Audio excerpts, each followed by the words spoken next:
ओम नमो भगवते वासुदेवाय।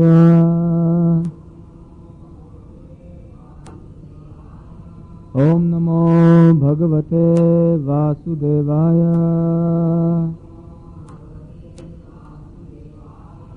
ओम नमो भगवते वासुदेवाय।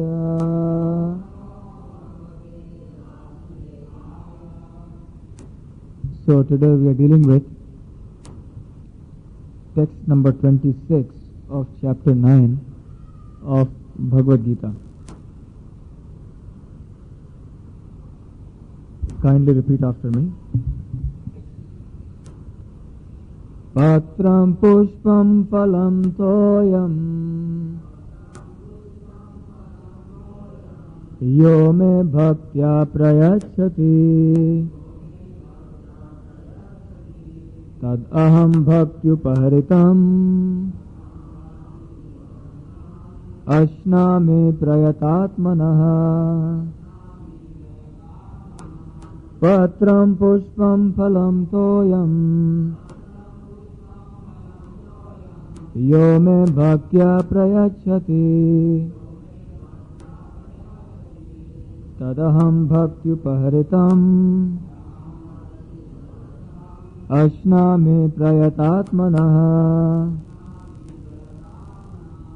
Patram pushpam phalam toyam yo me bhaktya prayachati tadaham bhaktyupaharitam ashnami prayatatmanah. Patram, a leaf. Pushpam, a flower. Phalam, a fruit. Toyam, water. Yaha, whoever. Me, unto me. Bhaktya, with devotion. Prayachati, offers. Tat, that. Aham, I. Bhakti upaharitam, offered in devotion. Ashnami, accept. Prayata atmanah, of one in pure consciousness. Translation by His Divine Grace, A.C. Bhaktivedanta Swami Srila Prabhupada. If one offers me with love and devotion a leaf, a flower, a fruit, or water, I will accept it. Purport by Srila Prabhupada. I will read, quote, here Lord Krishna, having established that He is the only enjoyer, the primeval Lord, and the real object of all sacrificial offerings, reveals what types of sacrifices He desires to be offered. If one wishes to engage in devotional service to the Supreme in order to be purified and to reach the goal of life, the transcendental loving service of God, then he should find out what the Lord desires of him. One who loves Krishna will give him whatever he wants, and he avoids offering anything which is undesirable or unasked for. Thus, meat, fish and eggs should not be offered to Krishna. If he desired such things as offerings, he would have said so. Instead, he clearly requests that a leaf, fruit, flowers and water be given to him, and he says of this offering, I will accept it. Therefore, we should understand that he will not accept meat, fish and eggs. Vegetables, grains, fruits, milk and water are the proper foods for human beings and are prescribed by Lord Krishna himself. Whatever else we eat cannot be offered to him, since he will not accept it. Thus, we cannot be acting on the level of loving devotion if we offer such foods. In the 3rd chapter, verse 13, Lord Krishna explains that only the remains of sacrifice are purified and fit for consumption. by those who are seeking advancement in life and release from the clutches of the material entanglement. Those who do not make an offering of their food, he says in the same verse, are said to be eating only sin.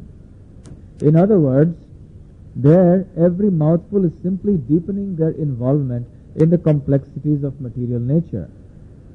But preparing nice simple vegetable dishes, offering them before the picture or deity of Lord Krishna, and bowing down and praying for him to accept such a humble offering, enable one to advance steadily in life, to purify the body, and to create fine brain tissues which will lead to clear thinking. Above all, the offering should be made with an attitude of love. Krishna has no need of food, since he already possesses everything that be. Yet he will accept the offering of one who desires to please him in that way. The important element in preparation, in serving, and in offering is to act with love for Krishna. The impersonalist philosophers who wish to maintain that the absolute truth is without senses cannot comprehend this verse of Bhagavad Gita.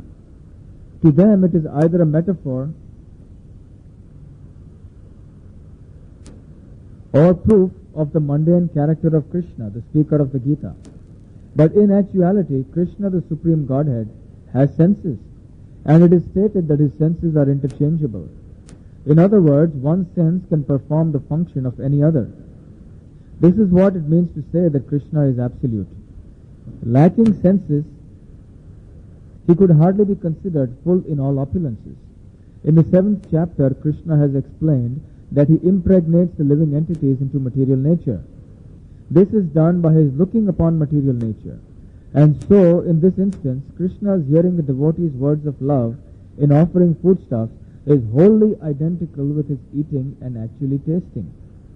This point should be emphasized. Because of his absolute position, his hearing is wholly identical with his eating and tasting. Only the devotee who accepts Krishna as he describes himself without interpretation can understand the supreme absolute truth, can eat food and enjoy it.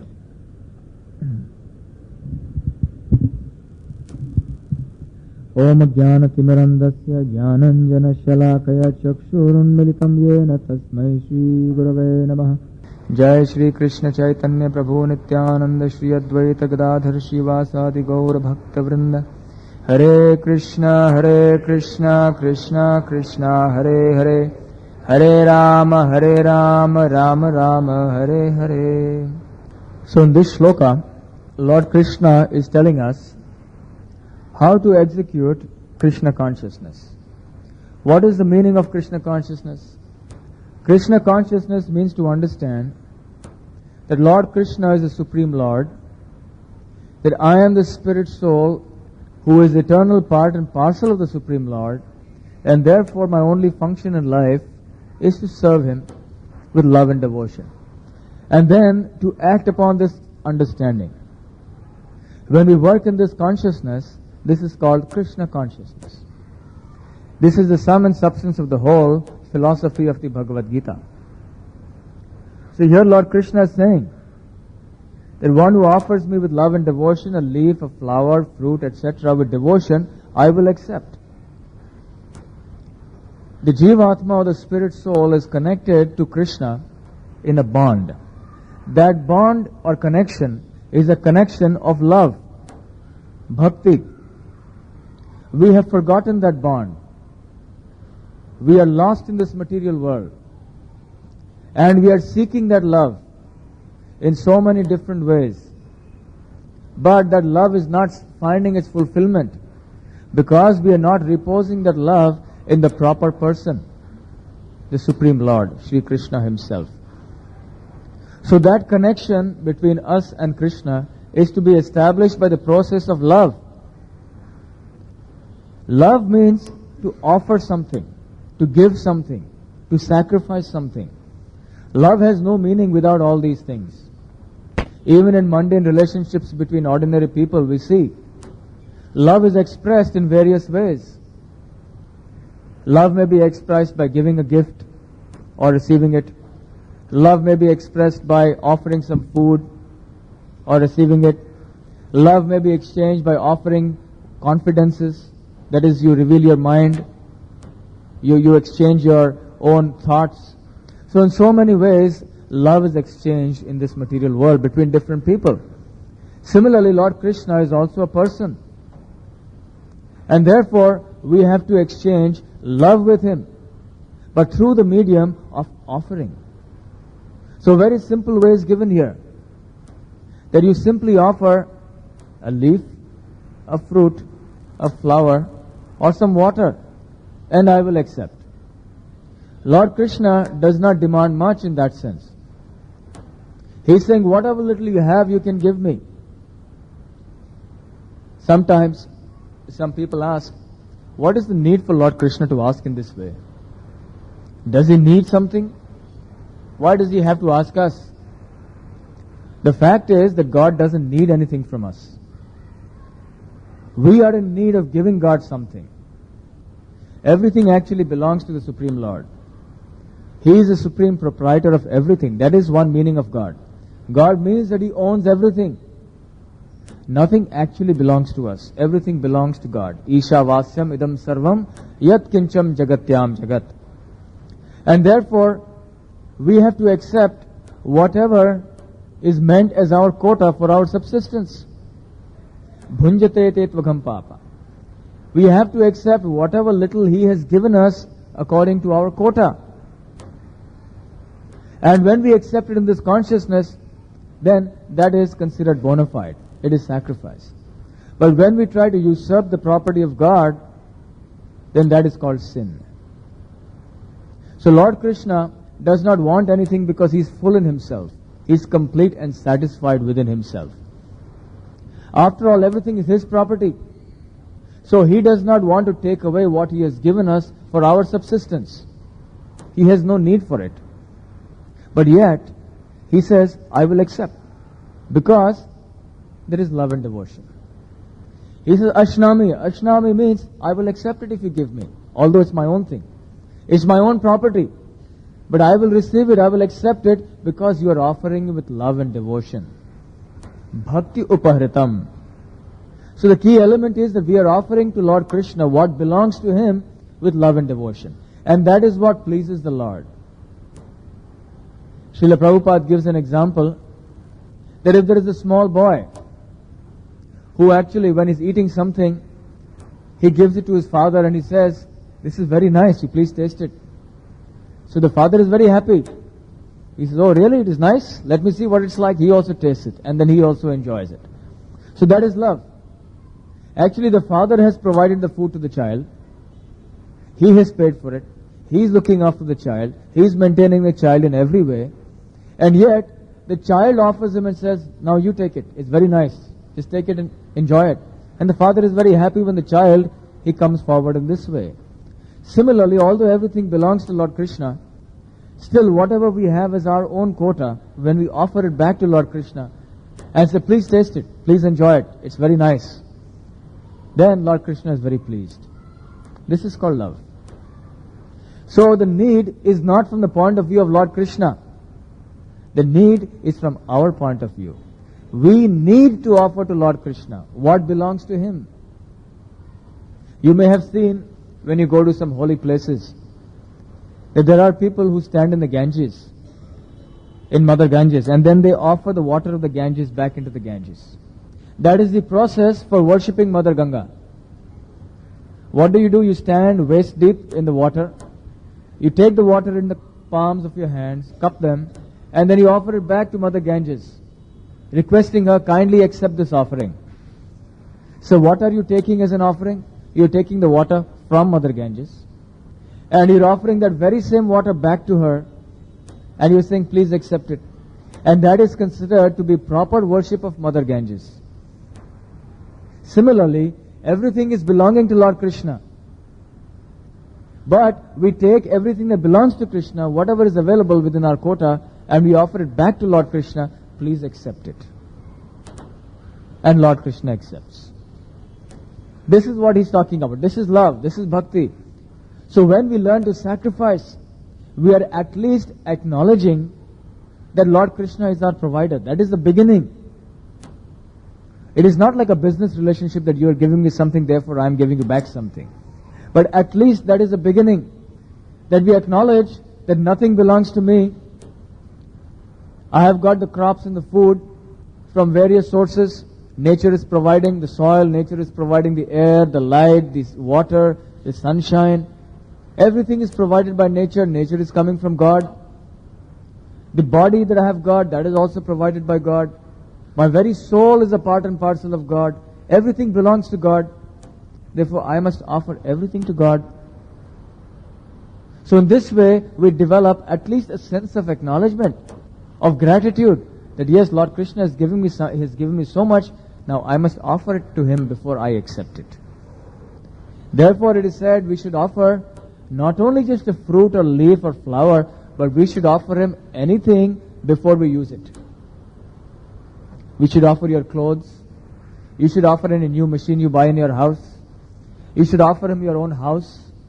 You should offer Him your watch when you buy it, a new pen. You should offer Him, of course, all these things, flowers and all that. And so much so that in the Puranas it is said that you should also offer Him medicines before you take it. So nothing should be taken without offering to Krishna. But Srila Prabhupada mentions here that you cannot take forbidden items and then say, I have offered to Lord Krishna, so therefore now it is all right. So some people, they say, yes, in the name of offering to Lord Krishna, they use it for their own sense enjoyment. Some people, they use very, very opulent clothing. They use all kinds of different artificial deodorants and very heavy perfumes. They may use for themselves so many nice facilities, and then justified by saying, after all, I have offered it to Lord Krishna. So that is good if you offer it to Lord Krishna. But at the same time, if you want to progress in spiritual life, simultaneously there is also the concept of poverty for oneself. There is the concept of opulence for Krishna. For Krishna, when you are offering to God, you give Him the very best. Just like in traditional Indian families, when the daughter is married and the son-in-law is coming in the house, he is considered a very special guest. So he is given something very opulent. He is given the best treatment in the house when he comes. He is a special guest. So you give him the best possible treatment. So when to an ordinary person, a mere mortal, you're giving such a VIP treatment. So when you're offering things to God, should you not make sure that you give the very best? So you give the very best to God, but for yourself, you have to use just the bare essentials.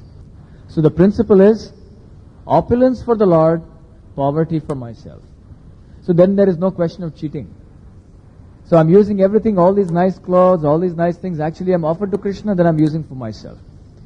These things should be offered to Krishna for His service, and then we can distribute as prasad. Prasad means mercy. When the Lord accepts our offering, then it is called prasad, or remnants. The remnants are called His mercy. Prasad means mercy. So in this way, we are trained to see that actually Lord Krishna deserves more and more, and we should try to subsist on less and less. So the more you offer to Lord Krishna, actually the more you understand how much less I need for myself. So in this way we slowly become trained to understand the spirit of devotion. Another cheating idea may be that Lord Krishna is asking only for a leaf, fruit or flower. So even if I have crores of rupees, I'll offer Him only a leaf, fruit and flower and I'll get away with it. But actually Lord Krishna, what is He saying here? He's trying to say that no material impediment exists in your trying to offering things to me. Even if you're very poor, someone may say, I'm so poor that what can I offer to Krishna? I have no money, I have no this, I have no that. So Lord Krishna says, doesn't matter. Can't you just offer me a leaf? Can't you offer me just pluck a flower from a tree and offer it to me? Can't you offer me a glass of water? Is there anyone so poor in this world who can't even offer a leaf or a flower? So just in case somebody makes the excuse that I can't afford it, Lord Krishna says, okay, don't give me opulent things. Give me whatever you can according to your means. But if you have crores, then you must also give me according to those means. It shouldn't be that you offer Krishna some 2-day-old chapati and little bit of dry sabji, and then you eat a nice feast of wonderful rasgullas and pulao and everything, thinking Lord Krishna only wants leaf, fruit, flower, that's all. Give Krishna the very best that you can afford. That is the principle. Give him till it pinches you. That is the idea. And then we begin to realize, yes, actually Krishna is reciprocating with us. So this is the principle of bhakti. Reciprocation. Offering to Krishna, sacrificing for the sake of the beloved.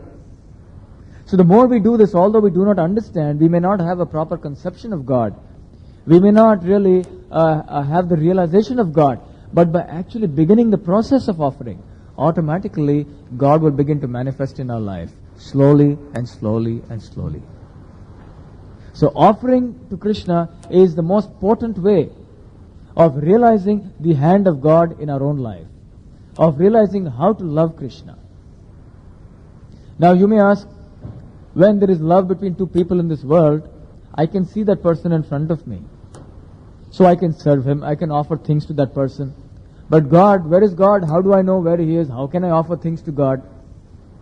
So God says, don't worry. In every age, Lord Krishna descends in this material world as an avatar.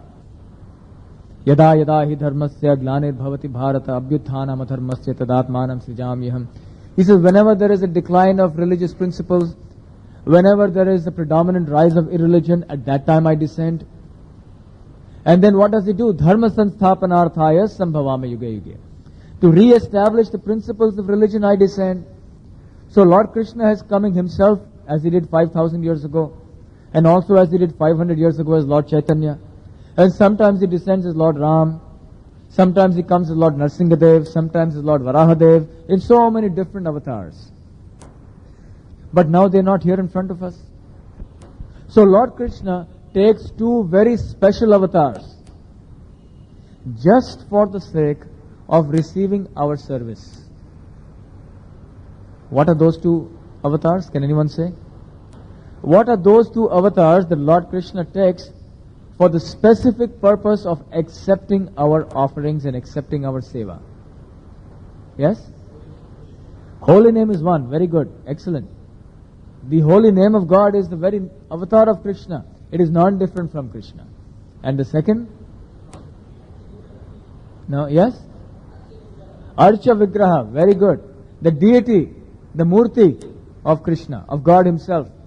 He specifically incarnates in the form of the Murti and the holy name to actually enable us to serve him. So Lord Krishna says, you cannot see me because you have forgotten me for so many millions of lifetimes. You can't understand.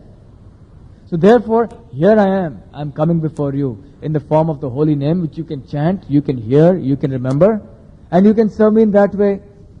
And when I come before you in the form of the Archa Vigraha, or the Murti, or the deity, then also you can see me in front of you, and you can serve me. So therefore, we are supposed to offer these things to the deity of Krishna, to the picture of Krishna. We should not think that the deity is just a statue, an ordinary idol. It is not an ordinary idol or statue. What is the difference between an idol and a deity? To a person who is not trained in spiritual subjects, in the art of devotion, he thinks an idol or the deity is just any other statue, any other idol.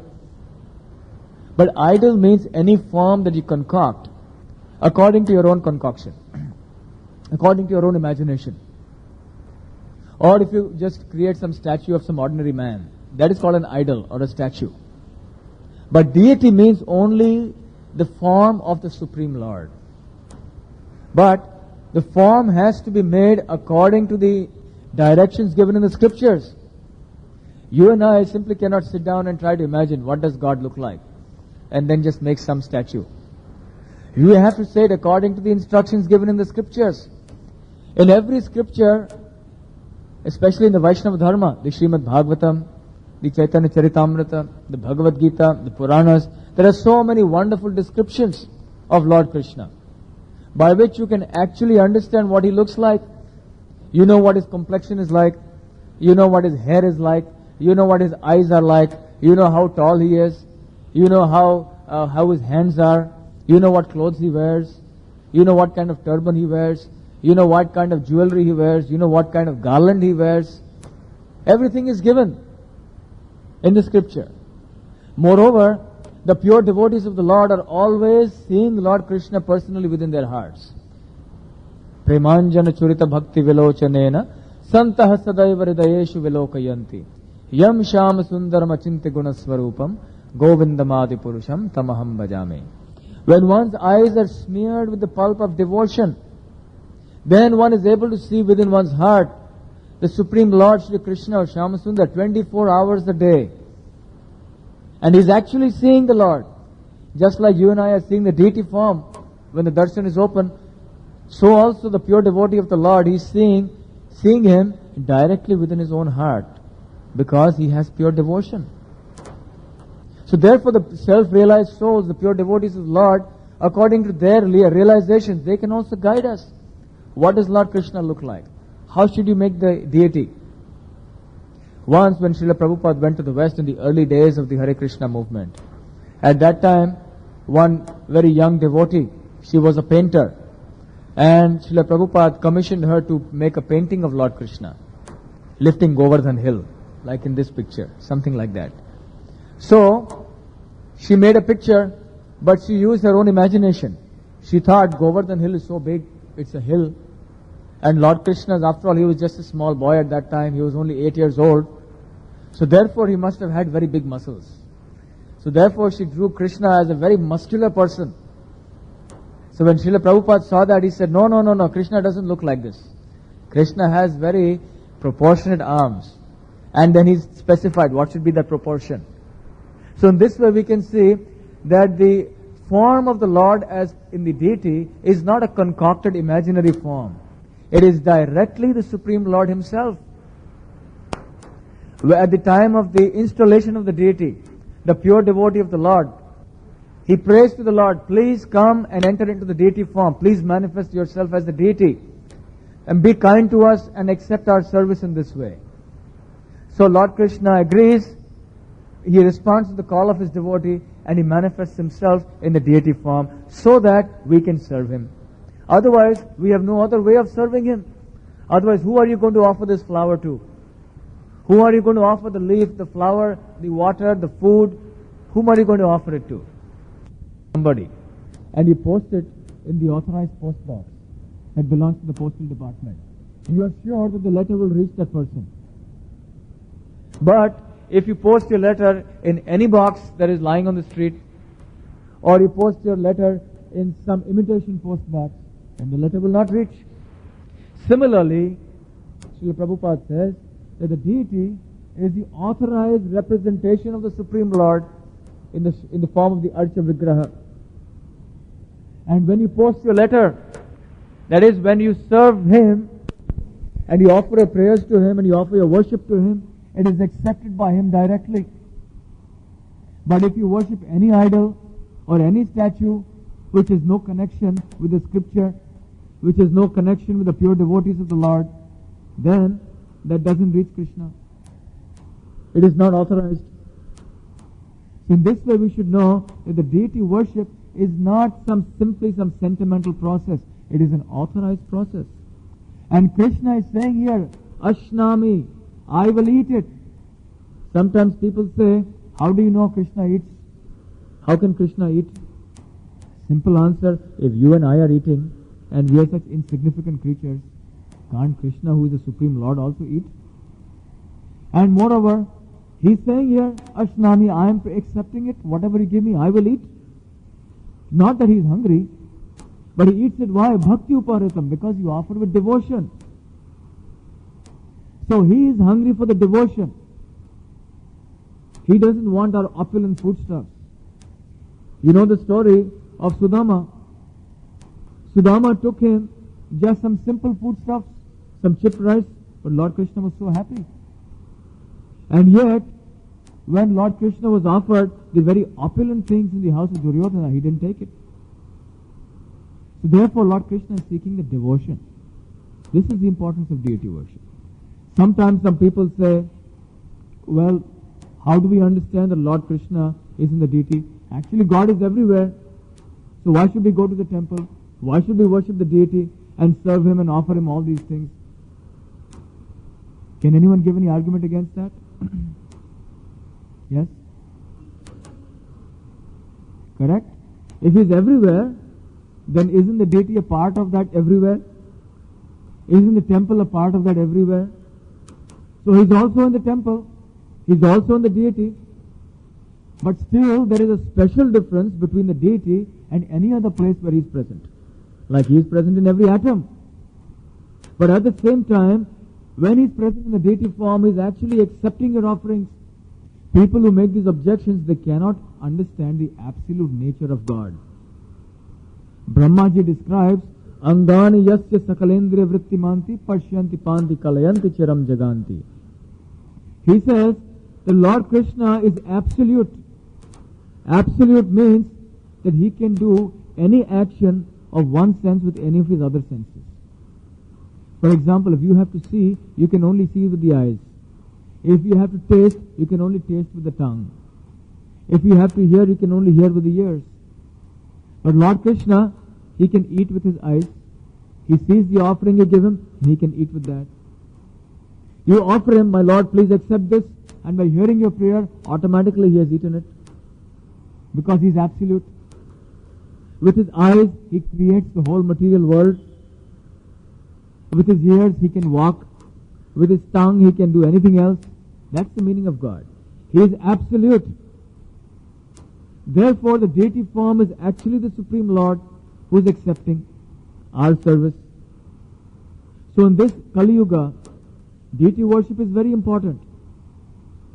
Now somebody may ask that the Yuga Dharma in this age is chanting the holy name. It is said that there is no other way apart from chanting the holy name in this age. So why should we worship the deity? Can anyone answer? What is the need? We should simply chant the holy name. Yes. That is also one important reason, that you actually have the concrete form of the Lord in front of you, whom you can actually perceive and see, and you can understand that He is present. But actually, yes, physically also to accept your service, as it was pointed out just now, that because He is there personally in form, personally in front of you, so you can offer. But the reason specifically deity worship is recommended is that it helps us to become purified. We are not on the stage where we can chant the holy name 24 hours a day. So the process of deity worship is specially recommended for conditioned souls in this Kali Yuga, because it helps us to become pure and clean from within. Because in deity worship we have to lead a very regulated life. We have to offer according to very strict rules and regulations. And by performing and worshipping the deity, we get purified. So by offering to Krishna, we benefit. So it is in our interest because our heart gets purified. That is the importance of deity worship. So in this way we see Lord Krishna has made all arrangements. So when we say that the Lord has taken the form of, taken the avatar of the deity, we should not think, as many people think, that Lord Krishna or the Supreme Lord is actually impersonal, and that He has come in the form of this Murti just to accept the worship. Lord Krishna has come in the Murti form to accept our worship, but He also remains primarily a person. He has a form. Even as the Supreme Lord, He has a form. It is not that He is formless and now He accepts a form. Many people cannot come to terms with this fact. They cannot understand how God can have a form. The simple answer is, if you and I can have a form, can God not have a form? But usually the problem comes because we are conditioned by our experience and our observation. We think that because our form is limited, therefore, if God has a form, then He also must be limited. But actually our form is material, and the form of God is spiritual. Satchidananda Vigraha. To have a spiritual form means that it is unlimited.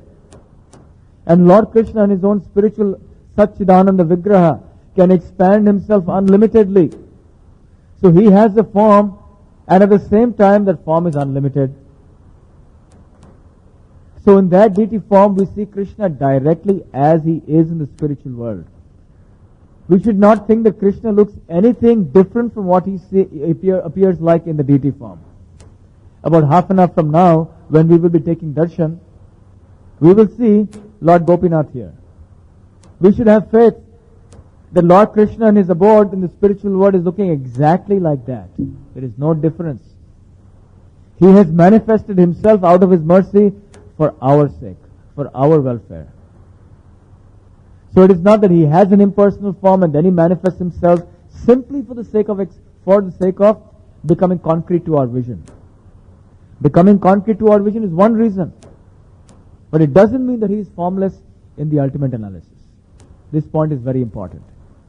So in this way, the holy name and the deity worship must go on side by side. That is why in the process of deity worship, all the mantras usually revolve around the holy name. We have to chant so many different mantras while you're offering food, when you're putting the deity to rest, when you're waking up the deity, and when you're performing arati. So many mantras have to be chanted. And all these mantras all revolve around the holy name. So the essence of deity worship is also the holy name. In fact, the essence of all seva to the Lord is the holy name. Every time you're doing seva also, you should be thinking about the holy name. You should be chanting the holy name all the time. Because we cannot chant the name 24 hours a day. So by doing this seva, our heart gets purified. And when it gets purified, we are able to get more and more attracted to the holy name.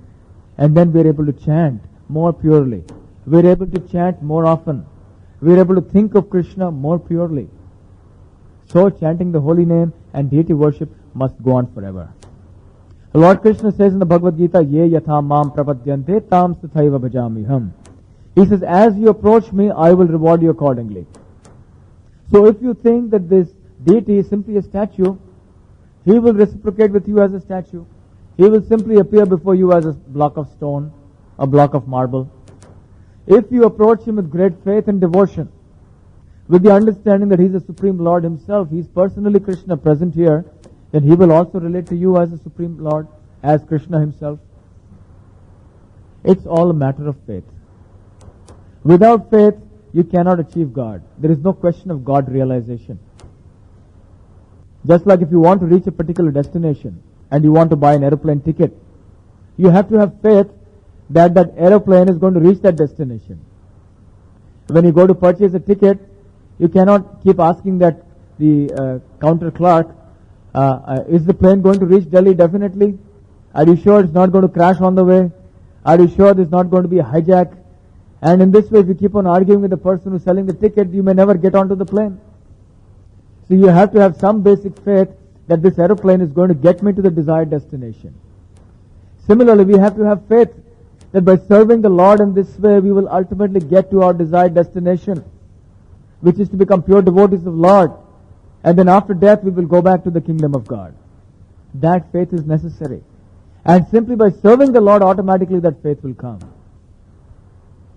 We can't wait for that faith to come and then we shall serve. No, it's simultaneous.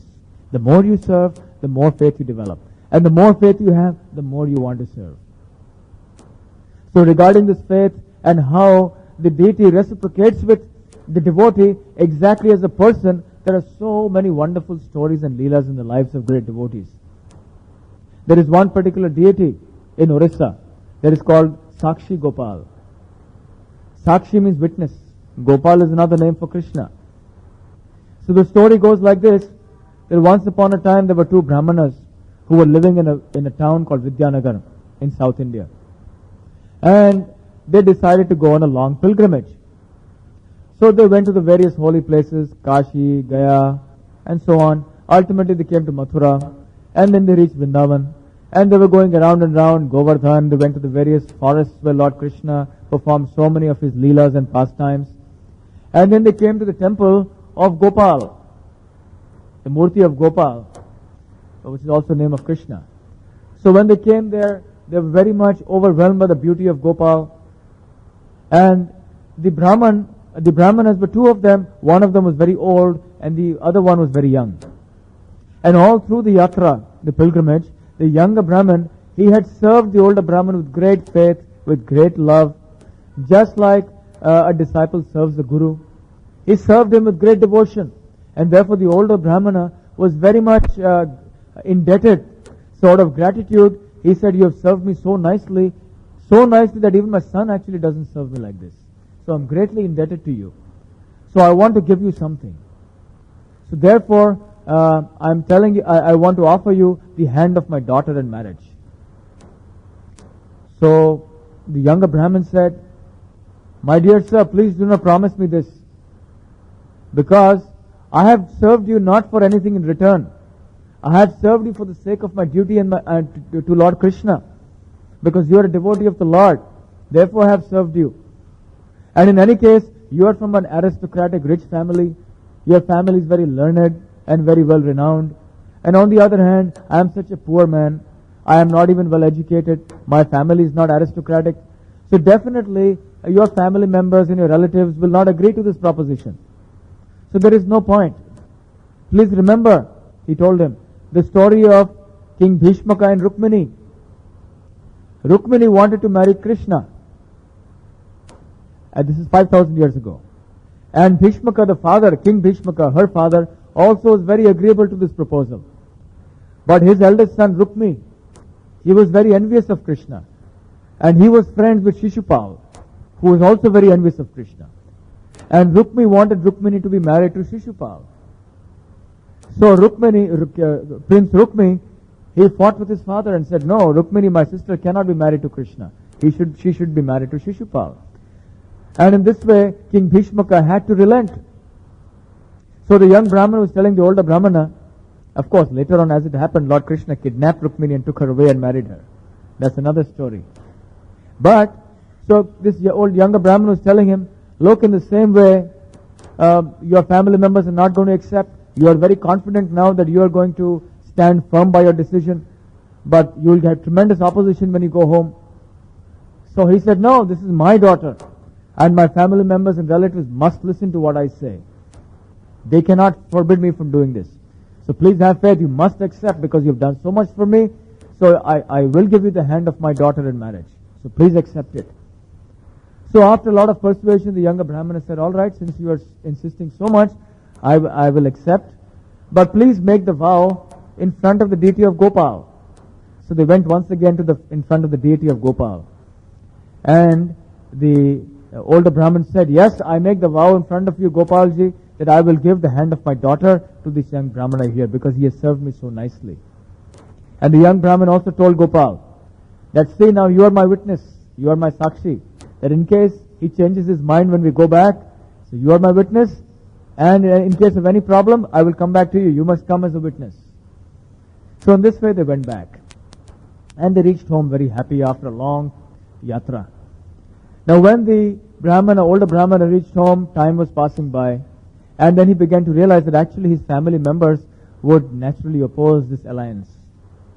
So one day he said, what had to be, according to principles of dharma, I must keep my word of honor, because I have promised this younger man, this young Brahmin, the hand of my daughter in front of the deity of Gopal. I am a Brahmana, a man of principles, so I must keep my word. So he called all his family members and relatives and announced his decision, that I want to hand over my daughter to this young man. So everyone was aghast. He said, that man, he is from such a low family, he is not even educated and learned. This is not possible. We cannot accept it. And when the older Brahmana began to insist, all the other family members objected. His wife and sons, they said, if you insist and do this, then we will all commit suicide. So then he became very much aggrieved. And he said, now what to do? So he was a great devotee of the Lord, but at the same time he had great attachment for his family members, and he did not want them to die. So he was thinking of a way out and praying to Lord Gopal, please help me. In the meanwhile, the younger Brahmana, as time was passing by, he came and he told the older Brahmana that you have given me a vow, but so much time has passed and it does not seem that you are acting upon your vow. So please remember, according to your religious principles, you must not violate them. Otherwise you will incur sin. So please, you must give me the hand of your daughter in marriage. So the older Brahmana, as per the instructions of his son, he said, well, actually, I don't remember that I made you this promise. The older son, he had actually told him that, okay, you need not lie, because since you are a religious man, so don't lie to him, but just tell him that you don't remember. So in this way, the older man told him, and he was very shocked, the younger man. So immediately he went out and called all the elderly people in the village, and he announced, See, this is what this older man had told me. He told me that he would give me the hand of his daughter in marriage, and he promised in front of the deity of Gopal. And yet now, because of the pressure of his family members, he's actually refusing. He says he doesn't remember. But I know, actually, because his family members are greedy and they don't want to fulfill their promise, so they are actually putting pressure on him. So the family of the older Brahmin were all summoned in the panchayat, and they were called. And so the older man spoke up. Actually, this younger Brahmin, he's a rogue, he's a scoundrel. He took my father, my old father, he's such a innocent man. He took the money from him. He gave him some intoxicant to drink and put him to sleep. And then he robbed all his money. He stole his wealth. And also now he's lying that he has promised his daughter in marriage. So simply because he's greedy for all these things, he's lying. So then the elderly people became confused. It's possible that maybe because out of greed, this young man who's actually a religious person, but maybe he got a little carried away because of the temptation of money and wealth and being married into a rich family. So maybe that is why he has done this. So again the young man became very much distressed. He said, no, I will prove it to you. Lord Gopal is my Sakshi, he is my witness. He will come here and he shall give witness. So immediately the older Brahmin agreed, yes. If Gopal comes here and bears witness, I will gladly give my daughter to you. And the older son of the older Brahmin, he also agreed, yes. If Gopal comes here personally, I will give my sister in marriage to you.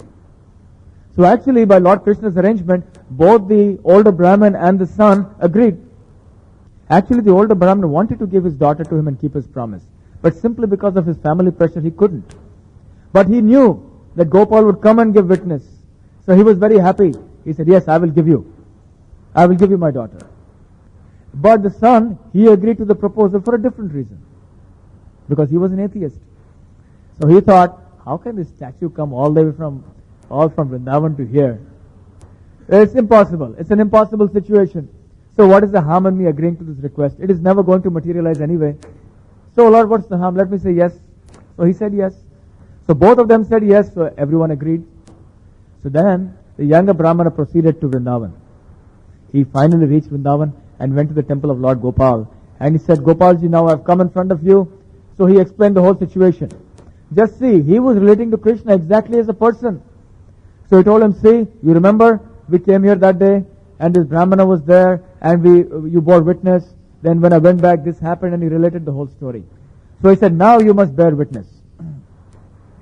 So Gopal spoke to him, the deity spoke to him.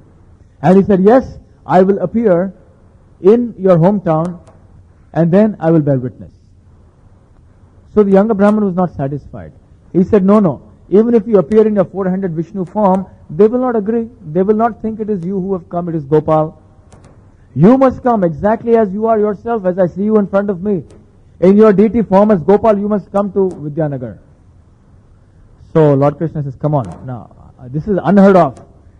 How can you expect me? I am just a deity.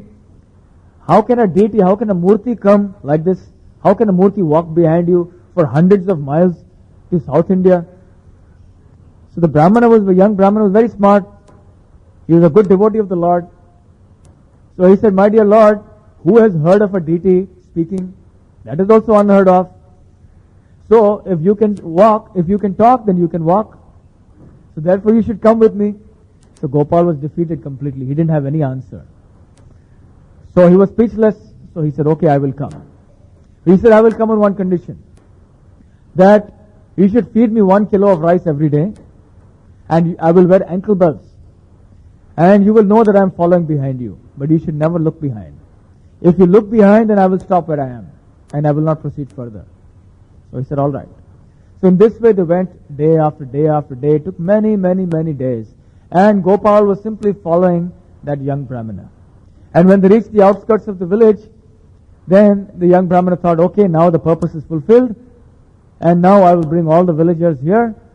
So he looked back, and then Gopal rested there. And he told him, okay, now you can go inside your village and call back all the people. I will remain here. So then he went in and called all the assembled villagers. He assembled all of them together. And the older Brahmin's family also came. And then in front of everyone, Gopal actually spoke and he bore witness. And he said, yes, actually the older Brahmin did promise in front of me and I am the witness. And everyone was struck with wonder and they were all astonished. And then with all due ceremony, that marriage was solemnized. And then historically, as it happens, the deity was shifted to Orissa. And it is still present on the outskirts of Jagannath Puri, Sakshi Gopal. It is still present today. If you go today to Orissa, you will see that very same deity. So in this way, we can see that the deity reciprocates according to your level of devotion. This young Brahmana was actually understanding this is directly Lord Krishna. Pratima nahi tumi sakshat Rajendra Nandana. That's what the young Brahmana told the deity. When Lord Krishna told him, how can I walk? I'm just a deity. He said, you're not just a statue. You're directly the son of Nanda Maharaj. You're directly Lord Krishna yourself. So you can do anything. You can also walk. So this is the meaning of love and faith. The deity reciprocates according to our devotion. If you see the deity as a living person, as directly the Lord himself, he will also reveal to you accordingly. So we see that the more we come in front of the deity, offer our obeisances, offer him a leaf, offer him a flower, offer him our prayers. So more and more we begin to see directly the Lord Krishna is present there. We begin to understand that he is not just a statue. So in this way there are many, many, many wonderful stories. Maybe when time permits, according to the relevance of the shloka, I will try to narrate to you many more stories of this kind. They're very wonderful stories which illustrate all the philosophical principles that we are studying in Bhagavad Gita. So in this way we will see that Lord Krishna, out of his mercy, has made himself available to accept our service so that we can get purified and ultimately attain the goal of our life. So we will stop here, and if there are any questions, I will be happy to answer. Prabhuji, you said the various deities which you have, how do they get the name? Like here we have Gopalnath ji and then Radha Gopinath. How do these deities get the name? Can you please explain that? The pure devotees of the Lord, they name the deity according to their particular understanding. Sometimes the deities are named according to the circumstances in which they were discovered, or according to the circumstances, location, etc. For example, the deity there is another story of one deity who stole some kheer for his devotee. So he was called Khira Gopinath. Khira Chor Gopinath. The one who stole kheer for his devotee. Similarly, Dwarkadhish. Dwarkadhish means he is the Lord of Dwarka. So in Dwarka he is named like that. So Gopinath means the Lord of the Gopis.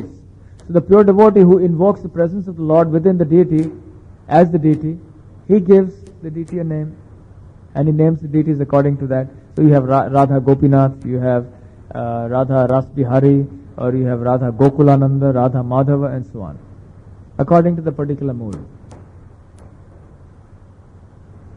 Any other questions?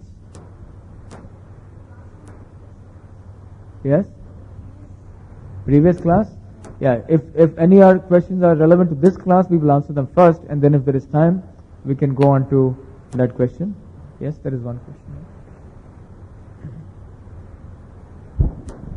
Prabhuji, you said that chanting the holy name as well as deity worship are two avatars for the Kali Yuga also, which we must accept. Then why do we say that while chanting, we should just be hearing and not concentrating on the form of the deity? Because chanting of the holy name is an independent process. And that is the Yuga Dharma for this age. So it is the most important process. So when we are chanting the holy name, the process is to simply hear. Because you are engaging the sense of hearing in the holy name, in hearing the holy name. So we should try to push out all other thoughts. And we should try not to see anything else. Simply focus all our energy simply on hearing the holy name. So the holy name is the independent process, the supreme process for self-realization in this age. The process of deity worship revolves around the chanting of the holy name. So the process of deity worship is wider. There you're engaging all your senses, and you have to chant so many mantras which include the holy names of the Lord. And there you're also physically engaged with different, your hand is in working, your mind, your intelligence, everything, every part of your body is working there. So the holy name demands exclusive attention. And deity worship also demands exclusive attention, but still based upon the holy name. Though Krishna, I'm sorry, may I Yes, continue? please.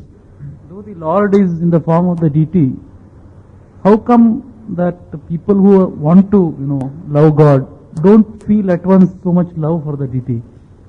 I mean, once in a way they get overwhelmed when they see the deity, but most of the time they just regard it as some kind of an idol or a statue.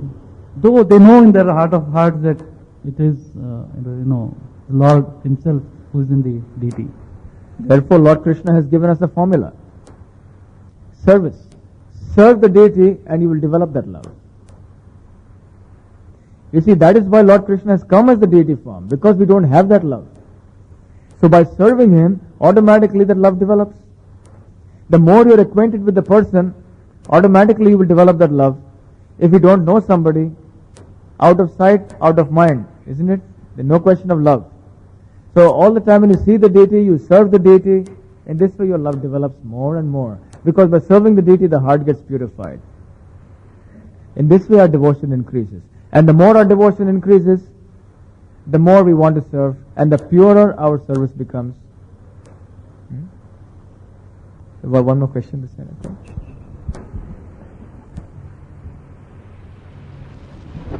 Prabhuji, why all the deities are different outlook when the Lord is supreme? Like we have Srinathji and we have Radha Gopinath. Since they are all the Krishna avatar only, but the outlook is different. Yes, although Krishna, the Supreme Lord, is originally one, he has that same form as Gopinathji, but still he manifests himself in so many different forms for the pleasure of the devotees and for his own pleasure. So he comes sometimes as Ramachandra, he comes sometimes as Narsingadev, he comes sometimes in the boar form, comes sometimes in the Matsya avatar, he comes in so many different spiritual forms because he has infinite variety, infinite variegatedness. So that is why you will find, according to the particular Leela, Lord Krishna comes in a particular way. So Srinathji is the form of the Lord who is actually bearing Govardhan hill on the little finger of his left hand. And that is the mood in which he is worshipped as a boy in the Vallabh Sampradaya. But as you look at the deity of Srinathji, it doesn't seem like he's a boy. So he's a very mature deity, it looks, a very matured face it looks like. That is just the way the deity is. But actually, that is the construction of the deity. But you should know that he's the boy Gopal. He's called Gopal. And he is waiting. That's why in all our devotional service to Gopal Nathji, we treat him a little separately compared to the others. We have to give him butter, and we have to give him nice sweets separately and dry fruits sometimes. So we have to treat him like he's a small boy and giving him in that mood. Whereas Gopinath is served in a different mood. So Lord Krishna takes his different forms where the mood is different. So now we will see one aspect of that mood when you take that darshan. Hare Krishna. So like that, if you see the beautiful pictures, automatically, the more you beautify the deities, the more you lose the taste for decorating yourself. Start to the deities, the more you lose the desire to eat nice foodstuffs for yourself. The more you serve the deities, the more you lose the desire to serve yourself. So like that, there are so many wonderful pictures of deities all over the world in so many different temples. And we are indebted to Srila Prabhupada for having actually established this wonderful process all over the world. Now every country in the world will have so much a wonderful, devoted and opulent worship going on. Earlier it was found only in a few temples only in India. But now you will find this worship everywhere. So there are even some wonderful pictures downstairs in the stall. You can take a look at them. And every Sunday also, if you want pictures of Radha Gopinath to worship on your altar in your homes, you can also take them and serve them in your own homes. Make a small altar and serve the deities. Every morning offer incense, offer flowers, offer some food every day, bhoga, and then accept that as prasad. Every day chant in front of the deity. The picture is also not different from the deity. So therefore, serve that deity in this way. And you will see how your heart becomes purified and how you will immediately get attached to the deity. And you look forward to waking up in the morning and serving the deity. And eventually you can progress to buying actual deities, brass deities, and then you can serve them. In this way, it is very, very purifying to be able to serve the deities. It's a very, very important aspect of devotional service. So every serious aspiring devotee must do some amount of deity worship in their own home. So one last question somebody wanted to ask. Anything? Yes, one last question and then we can wind up. Verse Deinosmin Yatade, you had said that there was this discussion going on as to who is suffering. Is it the soul or is it the body? Or is it the mind? There were many people saying soul, some people said body, some people said mind. And then you said the soul misidentifying itself with the body. I just want some clarification. So finally, who is suffering? Still that point was not clear that day. Actually, nobody is suffering. But then why do people say that? You said that it's an illusion or it's in Maya. Yes, because after all, the soul is Satchit Ananda. The soul is always Ananda. Always. Eternally, that is the position of the soul. So the soul can never experience distress. The body is dead. It has no life. Therefore, a dead thing cannot experience pain or pleasure. So the mind is a part of the body. It's a subtle body. So it's also dead. It's only because of the presence of the soul that the mind can experience and touch and feel and do so many things. So who is experiencing? Who is actually feeling that pain? Actually no one. But the soul thinks that actually the impact that has come on this body or the sensation that is there on the skin is actually me, is being felt by me, because the soul wrongly thinks I am the body.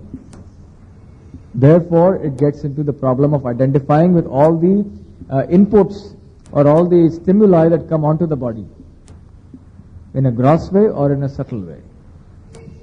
So it means that happiness or distress is but an illusion? Yes, happiness and distress of this body is an illusion. It doesn't exist. As I was explaining at that time, it's like a dream. It comes and goes. Why is the dream considered to be illusory? Because it ends. Very soon it ends. It's not permanent. It ends. So also your happiness and distress in relation to this body will end very soon. Now there is happiness, next moment distress, again happiness, again distress. Like the winter and summer seasons, they come and go. So then but the happiness of the soul is eternal. But we have forgotten that. That's the only difference. So when we say that my body is suffering or my body is feeling weak or something like that, it's actually the soul that is misidentifying with the body and feeling this. Yes.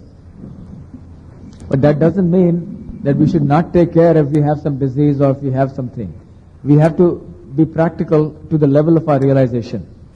And we have to take practical care of the body, just like the car driver understands I'm not the car, but still when the car needs repair, he gets the car repaired. He doesn't say I'm not the car, therefore I will not repair it. He repairs the car because the car has utility value. Similarly, this body has utility value for the soul. So he uses it in the service of Krishna. So when it needs to be repaired, he repairs it. He goes to a doctor. So we will stop here.